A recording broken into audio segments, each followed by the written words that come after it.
What's up, guys? I'm EJ. I'm joined by Kendall, and thank you all for checking out another edition of our NBA prospects preview for the March Madness NCAA Tournament. Kendall, we're in the South region now. Obviously, Baylor's the number one seed. They have stumbled a little bit, so it should be intriguing to see how this bracket shakes out. And there are some intriguing players when we talk about the NBA draft, including some players from those Baylor Bears.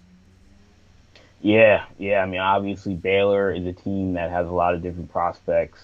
And there's a lot of really good prospects in this region. I'm excited to see some of the guys that you I have feel been with. I feel like this is kind of the unheralded region. I think of all the regions Yeah, we kind of talked about, I feel like this was the region where you might not see a lot of there may be one or two guys, but they're not going to see a lot of guys in the top 10 in this region. But yeah, there are yeah. guys who may end up being really good players in the NBA that come out of this one. So I'll This is a start first. Sorry, go ahead. it's a diamond in the rough region right here. Definitely for sure. I'll start first, and I'll go with my first player, and I'll stay with Baylor. And I'm gonna go with Jared Butler, guard out of Butler. Excuse me, a guard out of Baylor. Um, just a kind of quintessential college star to me. 3 years, been a top player on a team that's been dominant.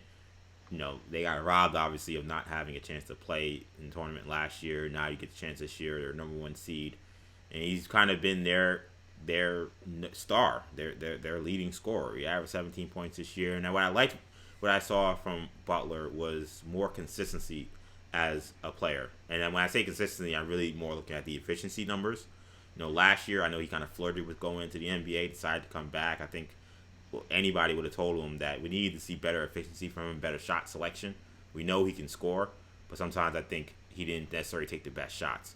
You see that field goal percentage go from 42 to 48 this season. You see the 3-point percentage, which was a pretty good number at 38, go to 43%. That's what we need to see, because he's not necessarily, he plays a lot of two, and I don't really know if he's a natural point guard. He may have to play point guard in the NBA, but if he somehow does play the two still at 6'3", he's just going to have to be way more efficient than what he was last season. We've seen that improvement. He's a super mature player, great leader. He's a clutch shooter. It just, again, kind of quintessential what's great about college basketball. He's the kind of guy that I wouldn't bet against, because of just how tough he is and just how much of a clutch player he's been.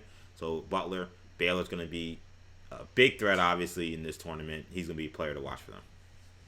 Yeah, strong, sturdy guard. They have multiple strong, sturdy guards that can really score and Yeah, that's defend. kind of the theme in terms of playing for Butler. If you're not strong and Yeah, sturdy, I think you're not making it to Waco. yeah, a little bit like those Villanova teams, in the mid 2000s. You're right, but Yeah, yeah, similar profile. But I'm gonna go with a guy who, maybe the only guy in this region that is a lottery pick, but is also, unheralded and kind of a diamond in the rough in his own right. I'm going with Moses Moody over at Arkansas. He's a guy coming out of high school that wasn't really a projected one and done. I think a lot of the recruiting gurus had him, pegged outside of the top 25, 30 prospects in the class of 2020. But he's translated to college basketball, I think, much smoother than I think a lot of people expected. He is somebody I think a lot of draft people were intrigued by, because when you watched Montverde, for Kate Cunningham, for Scotty Barnes coming into the season, guys you did expect to be top 10 picks.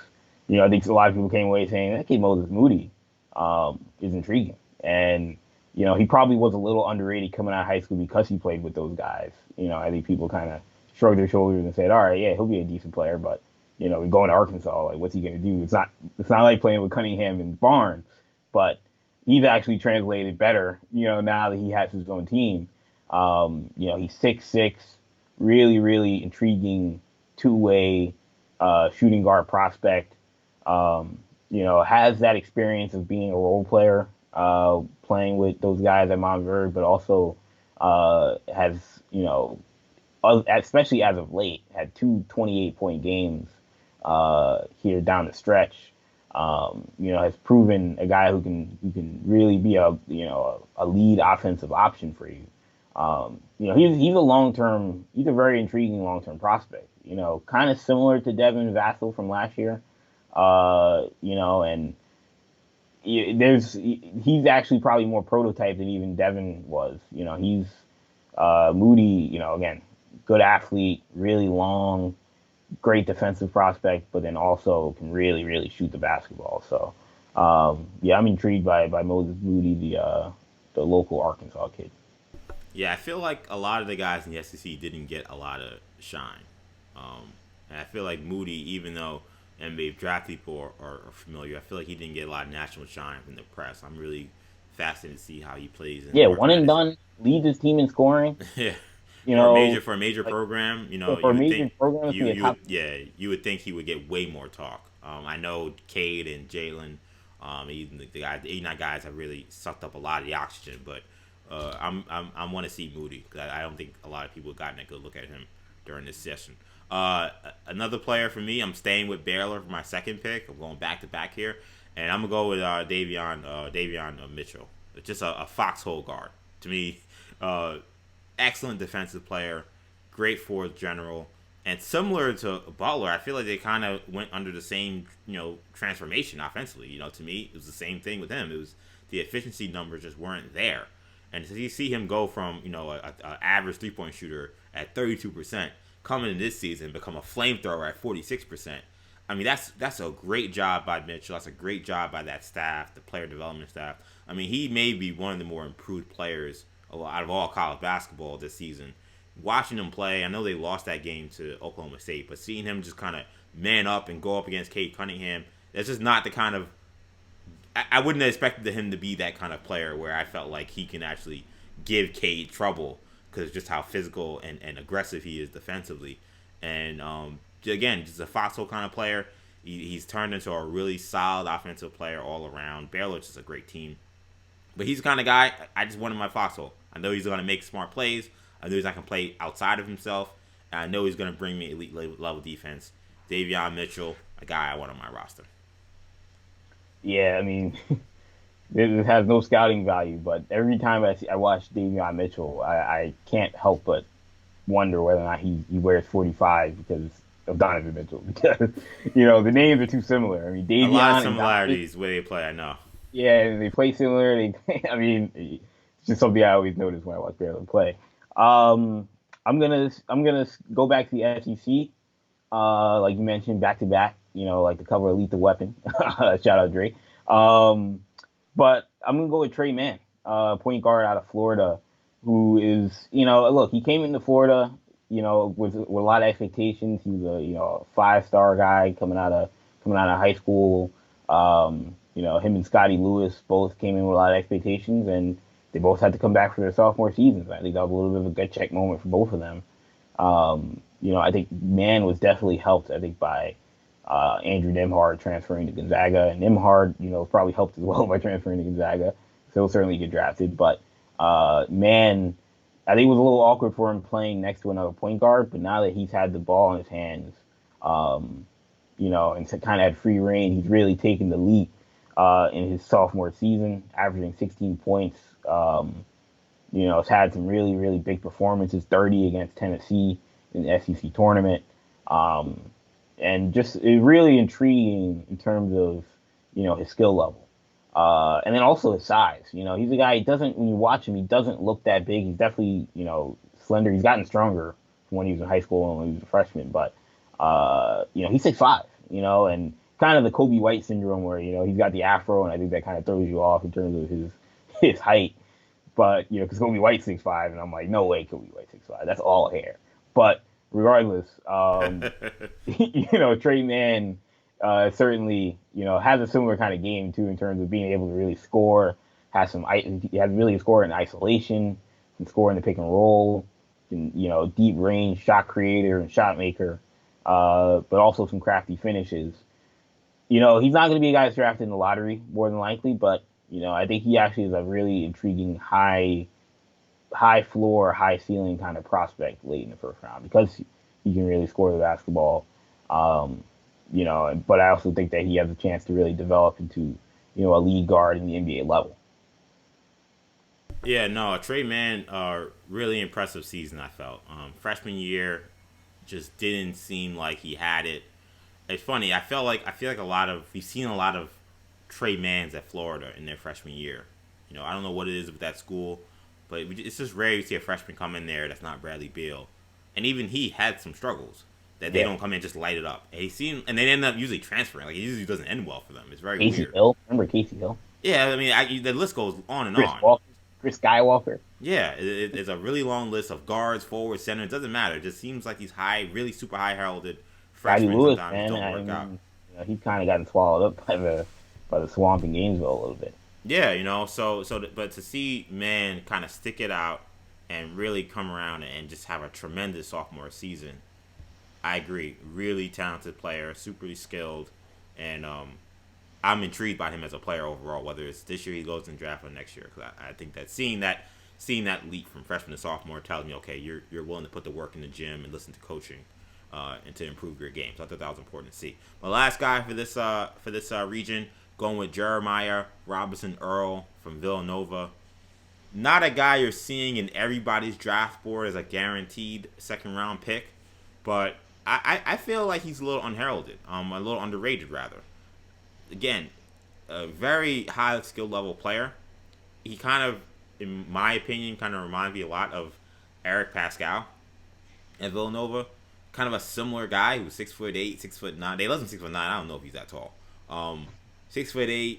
You don't know what kind of position he plays. He's kind of a power forward, but is he undersized? I actually think the way the NBA is being played, it actually is skewing smaller. So I think that he'll actually maybe figure it out and end up being a good player. He's a good passer. He's a pretty strong rebounder, despite being a little undersized. He plays 5 for them. At 6'8", pretty much. And not necessarily a 3-point shooter. He can make the shot, but that's not really what he's looking to do. Just an all-around kind of solid player. I think that if Villanova is going to stick around, they got the injury to Gillespie. We'll see how they're able to handle the rest of the injuries that they have on that team. But if they end up going on a long run, it'll be because Robinson Earl's steadiness, because that's the best way to describe him as a player. And I think that he'll maybe get some attention from NBA scouts if they have a good run. They got a tough first round matchup. Yeah, JRE. Yeah. JRE is a guy who I think has a really high, draft, kind of ceiling in terms of what he could do in March. If they go on a big run, we could see him, like you said, not really even on some draft boards. Some people wondering if he's coming back, but if they have going a long run, like I said, it's going to be because of him, and then he may play his way to the first round of this NBA draft. My last guy is Mac McClung.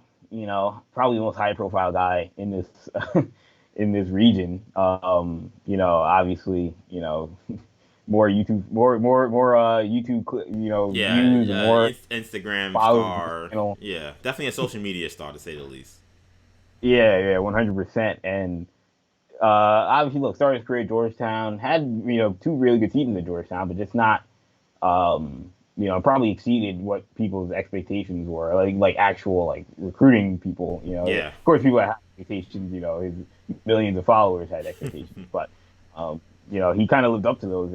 But then ultimately transferred after some things at Georgetown kind of went sideways. Yeah. Shout out to Patrick Ewing, what he did in the big tournament. But he decided to go to Texas Tech and really develop, I think, as a point guard. And he's still, I think, working in that aspect. Only 2 assists a game.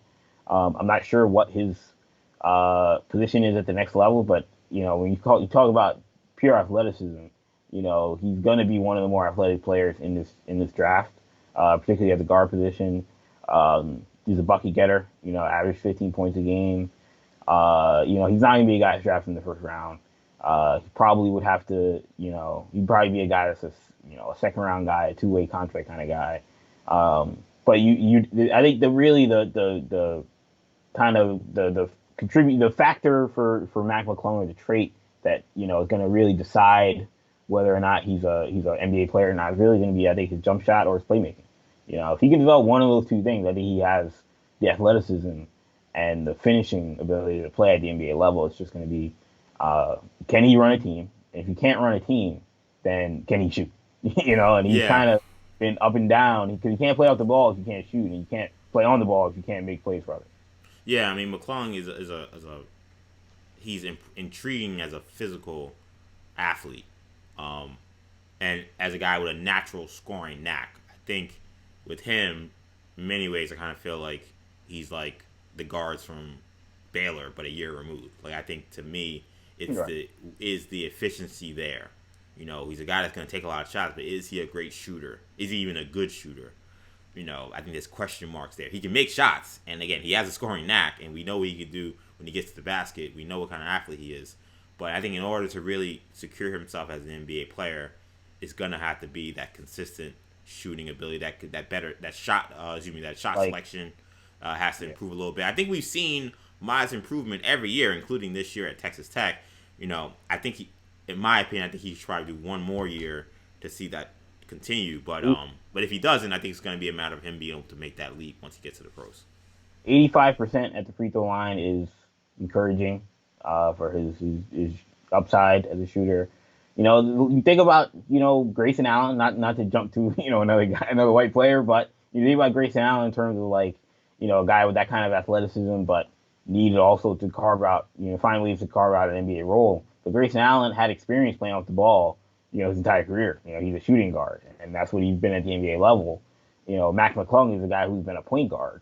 So him having to develop that is going to be, he's not the shooter Grayson Allen was, but Grayson Allen also was kind of streaky. So, that's the guy that I would look at in terms of an NBA kind of role that he would have to play, I think. Yeah, and the only major difference with Allen is McClung is 6'2", so Yeah, that's I don't think that's five. that's why I look at the shooting, because it's like I just don't to me, like, I don't know if he's a floor. I just don't see him as a natural point guard kind of guy. I don't know if he's coming Right. in and he's setting everybody up. He's dishing and swishing, so to speak. Shout out to Clyde Frazier. Right. I think he's a guy that's coming in and he's coming to score and he's coming to go downhill and get to the basket. That's in today's NBA. That's fine. I mean, if he's that kind of guy, there's still a role for him. But I think in order to be that guy, he needs to be a little more efficient. Because if you're not giving me anything else, I need to know that when you come in the game and you're getting your shots, they're going to be high percentage. He's been, again, I think it's a slow improvement, and there's been modest improvement.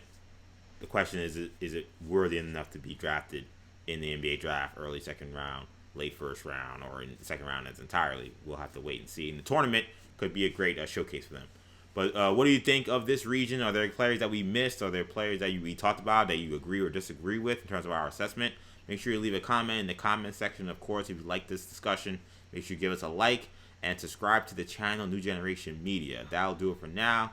I will be back with another region to discuss. For Kendall, I'm EJ. Take it easy, guys. Peace.